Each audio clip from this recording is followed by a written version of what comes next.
Hi and welcome back to Apple Cottage. This is Sandy.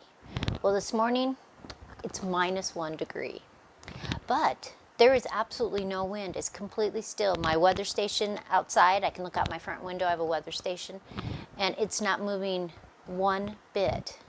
So then it won't be so cold. Now if the wind picks up, that could be a cold day today. But it's cold and it's yucky outside, so I am at Apple Cottage. So I'm making an apple pie today. Just a big variety of apples. They're starting to get, a little wrinkled on some of them. Some of them don't store as much as other ones. And so I'm going to just do this whole bowl up. There's different kinds. I think there's probably 4 or 5 different kinds of apples in here. I have my tea steeping. This is how I do my tea. So, cup, hot water. I have a strainer in there. This is my morning tea mix that I have. It still has a couple more minutes to steep. But I make my own tea mix. And this is the one I take every single morning. I'll do a video on it. It just has so many good things. And I really call it my mama morning tea. It's great for women. It just has so many good herbs and qualities that will really start your day. So I'll either do a video or maybe I'll just write my recipe down in this apple pie recipe. But it's just delicious. Rose petals, hibiscus, cloves, elderberry, licorice root, blackberry leaves, raspberry leaves, peppermint leaves, lemon balm leaves, cinnamon sticks, and more. I literally drink this every single day, and sometimes 3 or 4 times a day. Especially when it's cold, it just helps your immune system. It helps a woman's body. It's what it does. And I have just so enjoyed this. I put licorice root in every single one of my teas. In Chinese medicine, licorice root enhances, pulls out more of those qualities in herbs. So, just a little side note there. Back to apple pies. So I just have one of my apple core peelers. It's easy, you put it on the edge of the table. You start to just turn it.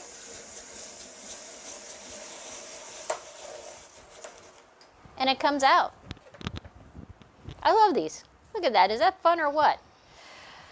I throw it in some water that's got either lemon or lime in it. So, and I just kind of break those in half and throw those in there. All of my peels will go out to the compost. You can give them to your rabbits too. They like them. One year, I was making a whole bunch of apple pies. Oh, that's my dinger. My time is up for my tea, so I can take the strainer out of the cup and let it cool for a little bit so I can drink it. Anyway, I was making a whole bunch of apple pies. Can't remember for what. And so I gave my rabbits all of the cores and the peels because rabbits love them. And the next spring, I had all of these little plants growing up underneath my rabbit cages. And I bent down to look at those. They were all little apple trees. They had passed through the rabbits, landed underneath where I collect all the poo for my gardens. And there was all kinds of apple trees growing. They were about 6 inches tall. I guess before that I didn't really notice. I just thought they were weeds or something. But once they were about 6 inches tall, it was like, those leaves look familiar. So on the side of my hill in the food forest, there are several of them that have been growing. Some of them are taller than me now. I haven't gotten any apples from them yet. Last year, I really thought it was. They had some flowers, but then we had 11 inches of snow at the end of May, and that made it so I didn't really have any apples on those apple trees. But this year, hopefully better. But what I do, what I've been doing lately when I've been doing some apples, is I've been breaking those cores open and saving all these apple seeds. If you just break it in half, you don't have to worry about cutting any of the seeds. And I have a bag in the refrigerator, and I have been stratifying them, cold stratifying them. And so I'm just going to collect all the seeds from, there's one of the seeds. I'm going to collect all those, stratify them for at least 60 days, and then this spring I'm going to plant them. And we'll see which ones germinate, which ones don't. When you have apples, they're like children. You may have the same parents, but every single one is different. And that's true with apples. So sometimes you'll just get sour, yucky ones, and you don't know until they grow for a while. But the thing is, I graft on my apple trees anyway. And so if it got large enough, it was a very good hardy tree, it doesn't matter, because if the apples aren't good, I'll just cut those branches off and graft from apple trees that I like. So it's a win-win either way.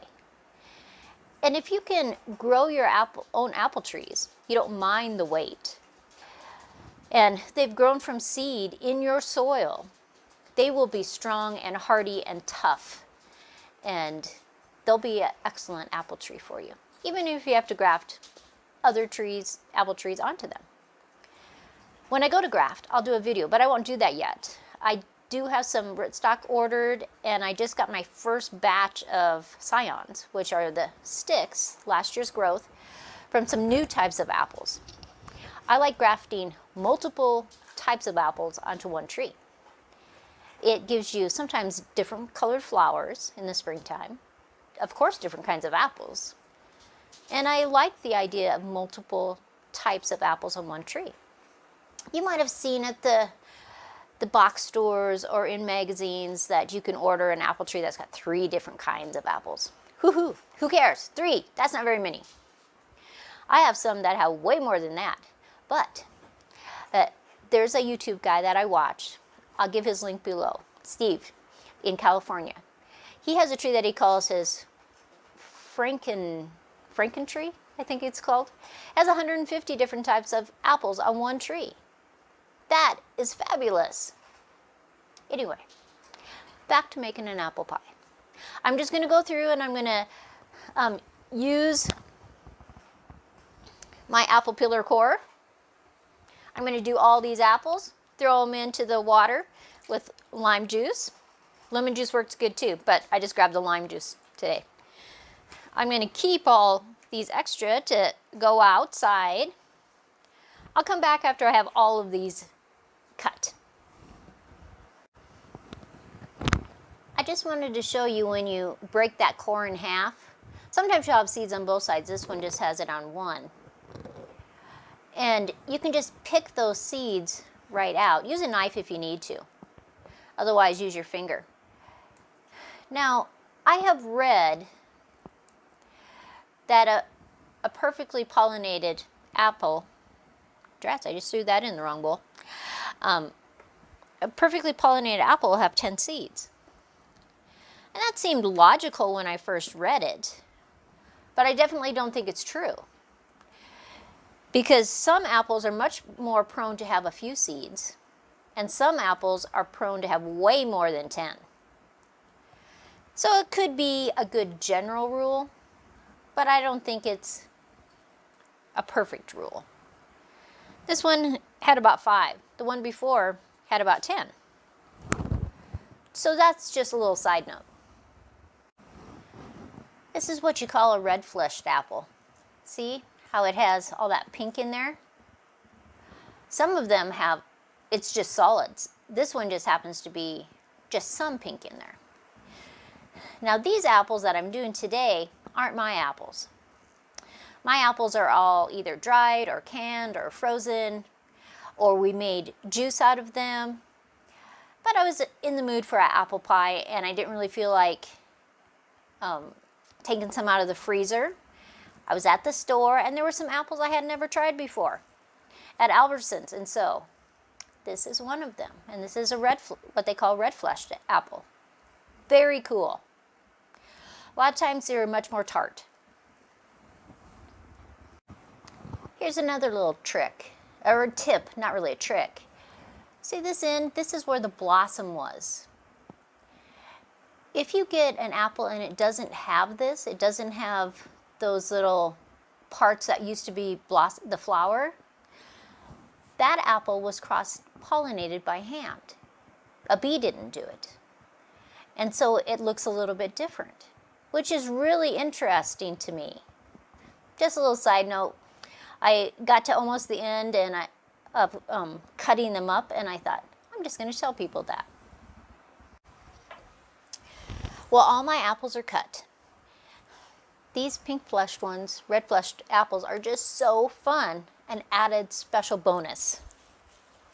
I should be able to make 2 pies with this amount of apples. All my peelings are in here. These are the amount of seeds I got. All the pink fleshed apples, they only had 2 to 3 seeds in them. Interesting. Now see this seed right here? It's very skinny and flat. It's not developed. I won't even put that in my stratification. So I'm going to rinse these all up. I'll send them through a sieve so that I get all the particles off and pat them dry. Then I'll put them in the refrigerator with the other seeds I've been saving. Now you might ask, why buy apples in the store when you have apple trees? For a couple reasons. Sometimes I buy them just so that I can try a new variety. The new Crisp is out, so I wanted to try that. If I like them, then I'll buy a scion so that I can graft it onto one of my trees. If I don't really like it, then I didn't spend $4 or $5 for a scion, spend the time grafting, and then I don't even like the apple anyway.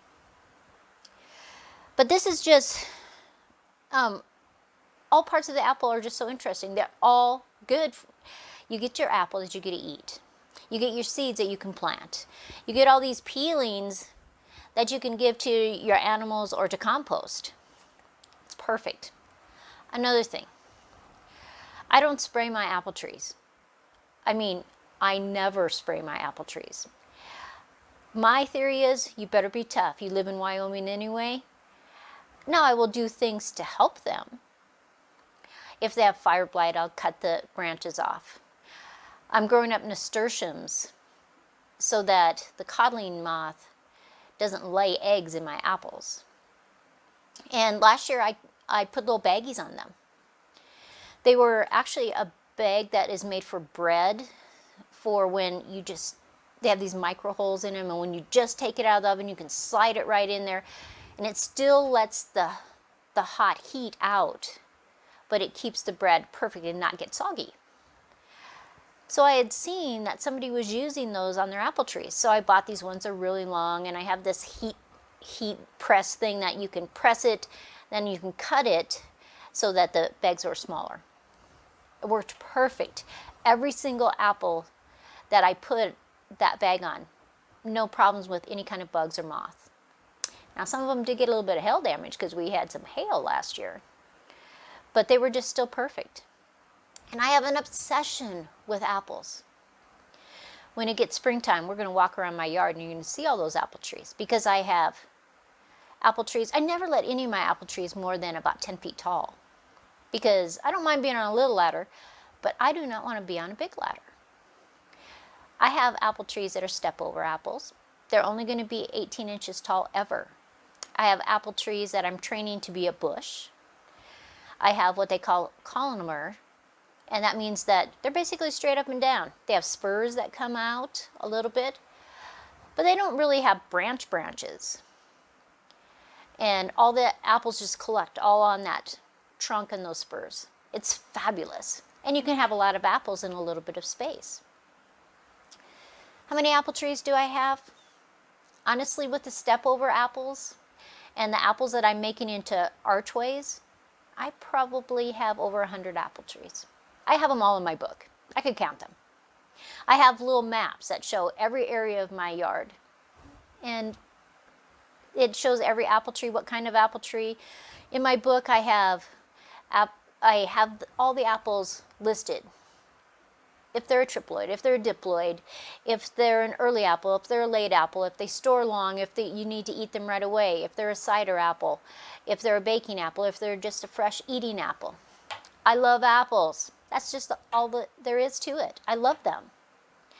Now I do have other fruit trees, because if you have a monoculture, you have more bugs, and I don't want that. So I have peaches and pears and plums and apricots and all kinds of berries and brambles, because I'm a suburban homesteader and I want to have the most out of my yard. I even have nut trees. I have oaks and hazelnuts that I'm trying to grow now, because I'm a patient gardener. And some people may say, you are an old woman, which is true. But this old woman is going to live a long time. And my philosophy is, even if I would move, what a great gardens and trees the next person can enjoy. So now I'm going to rinse off my apples. I'm going to put the sugar and cinnamon and the other spices that I do with my apples. I'll be back. I'm going to make some pie crust. I'll show you when the pies go in the oven, and I'll show you when the pies come out of the oven. I'm so excited. It's a cold day, warm apple pie, a little bit of whipped cream or ice cream. So good. Yep, so good. I'll be back. So it's just mixing away. It's got flour, Himalayan salt, just a touch of sugar, and Crisco, shortening. Sometimes I use butter, but I find that the pie crust is much more flaky with shortening. When it mixes just a little bit more, because I want it so crumbly, I'm going to add the water. And I think it's probably about time. The colder the water, the better.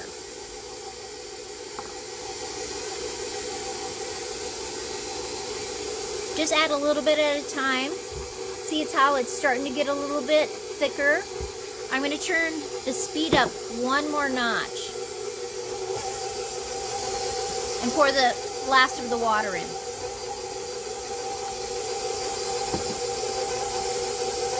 And it's just going to make a great dough. You don't want to mix it too long though.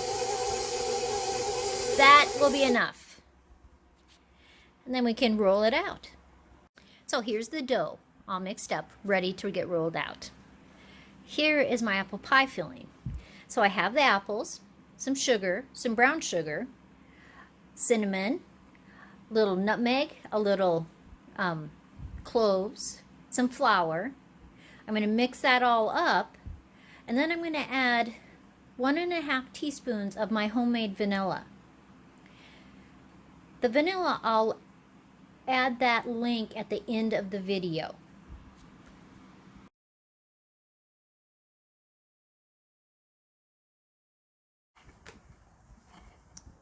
So we're ready to roll the dough out. Note, I misspoke and I said that the codling moth lays its eggs in the apples. Not true. I don't know why I said that. It lays it on the trees. They make into the worm. Now the worm won't eat the leaves, so it tries to find the fruit. So it burrows into the fruit. So sometimes you pick this beautiful apple off your apple tree and there's a worm in it. It's disgusting. I just cut around it. Let's move the camera down. Things you need.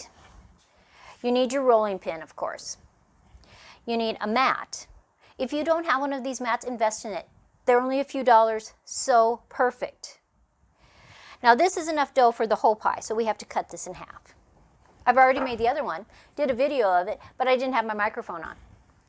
I had it on the table, so it sounded like I was in a tunnel. Anyway, on these mats, it shows you 8-inch pie, 9-inch pie, 10-inch pie, 12-inch or 16-inch pizza. It's very fabulous. Easy to work with, easy to clean. You have your knife for cutting the dough around the edges. You have your pie pan. So we're ready. We want to make sure that it has some flour on it. Turn that over. If you don't have enough flour, just dust it. Just put a little bit. Put a little bit of flour on your rolling pin. And I first just do a rollout. Then I'm going to turn it over and turn it sideways. I'm going to move flour around. Make sure I have a little bit of flour on top. If you're rolling and all of a sudden it starts to stick, just dust it again with some flour. I always want to roll mine out larger than what I need. I'll just cut off that extra. You don't want your pie crust to be too thick because it won't be flaky. And so I roll it out. I just fold it in half. Grab a pie pan. Put it halfway across. And then just open it back up. I try to straighten it out as much as I can. If you don't have it rolled out enough, take it back out and roll it, make it bigger. This is the perfect time to do it instead of trying to stretch it. And I just put it in my pan, trying to go right against the edges. Then we're going to grab the other dough. I'm going to put this over here so it's out of the way. As you see, I don't have any flour anymore on here. So I'm going to dust it. Make sure it's kind of in a ball. Press it down.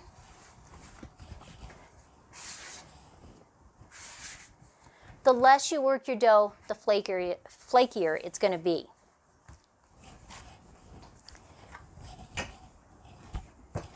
See how I'm just rolling it out flat the first time.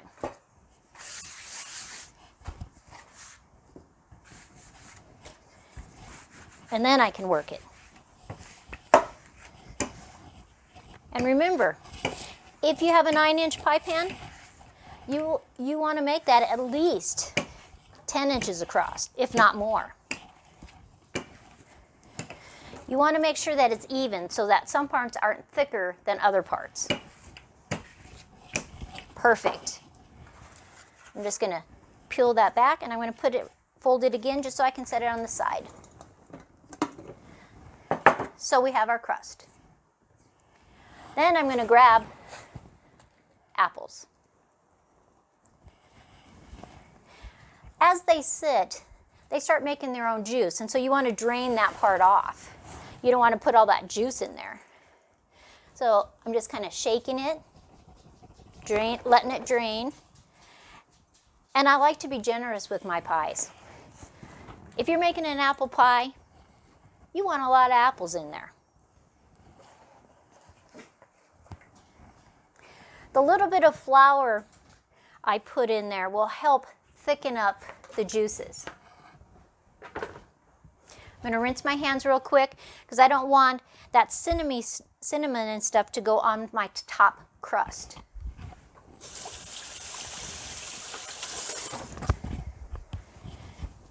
Just dry your hands a little bit. So then we're going to take our crust. We want to put it halfway to the halfway mark. That way we can just lift this up and you can just adjust it. If you are off a little teeny bit, just adjust it. Then the first thing I'm going to do is I am going to take my thumbs and I'm going to press down so I have a little ridge.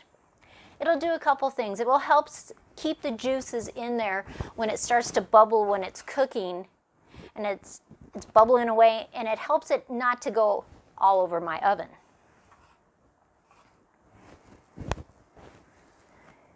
So you can see that indentation all the way around. Then I'm going to take my knife and go along the ridge of the glass pan, my pie pan, and just cut off that extra.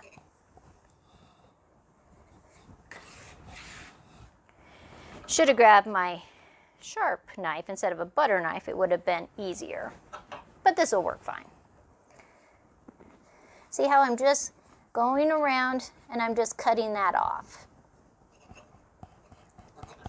Get to those little handles and you have to go above. Now sometimes I use this extra dough and I'll decorate. When I made a pumpkin pie just the other day, I used a cookie cutter, a little cookie cutter that was a maple leaf. And so I had maple leaves all along my pumpkin pie. Totally fun. So we got it cut all the way around. And then today I'm simply just going to do a fork to seal those. So I put a little bit of flour on it, and I'm pressing all the way around. If it starts to stick, I'll dip it in the flour again. I like this look because it reminds me when my grandma would make apple pies. She always used a fork, and it gives me that feeling of yesteryear. And as a suburban homesteader, I love that feeling. I love the feeling of a warm hearth, the joys of having warm apple pie with some ice cream and it's melting all over. It brings me back to when I was a child, and it's a wonderful feeling. And it's a wonderful feeling to give your kids and your grandkids. Those memories last a lifetime. Now, all pies that have a top crust have to be vented. It's simply, you can just cut. Like I'm just going to do a simple design today. But it needs to be able to vent while it's cooking. It used to be that they made these little birds. They were made out of ceramic, sometimes metal. And they looked like a little blackbird. And they would make a little hole in the top of the pie. They'd set it in there, and the bird actually had a hole all the way up through its beak. And so the pie would vent by letting the steam go out, and would go out its beak. Very cute. You can Google antique pie birds. You'll see all kinds of them. So now my pie is really ready to go into the oven, except for my sister-in-law. Thanks, Janet. Shout out to you. She gave me these little things for Christmas. And you're just supposed to set them right on top of the crust, on the edge. And it's supposed to make it so it doesn't brown too much. I don't really have a problem with that, but I know a lot of people will put aluminum foil, and I'm so anti-aluminum foil, I don't want to do that. But now my pies are ready to go into the oven. I have it set at 350. A lot of times people will set it at 425 for the first 15 minutes or so. I don't do that. I just let it cook a little bit longer, and we will have a perfect pie. So I'll do just a photo when it goes in, and then we'll do a little bit of a video when they come out. Oh, side note, what am I going to do with this extra dough? When we were little, my mom would just roll this out, put butter, cinnamon, and sugar, roll it back up, cut it like a cinnamon roll, and she would bake these along with the pies. So that's what I'm going to do. Here's the extra dough, and I just put butter, cinnamon, and sugar, rolled them up, and sliced them up. So those are going to go into the oven also.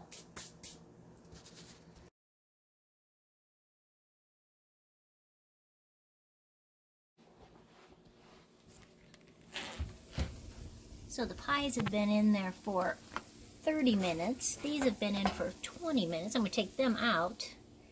The pie will actually cook for about an hour and a half. So we'll be back.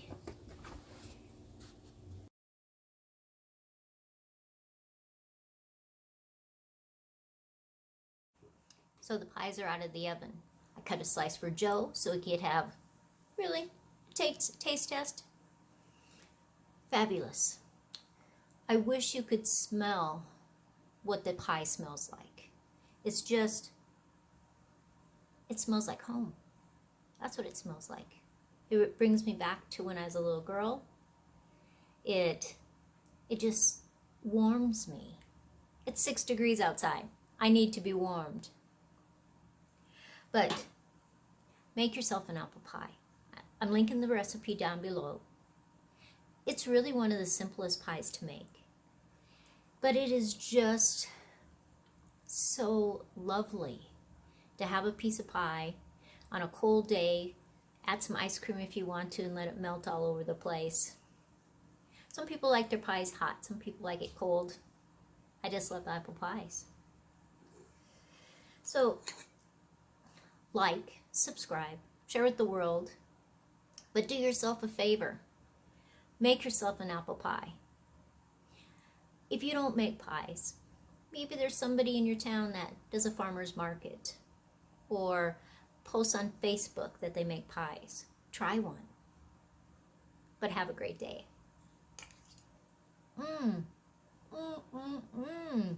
So good.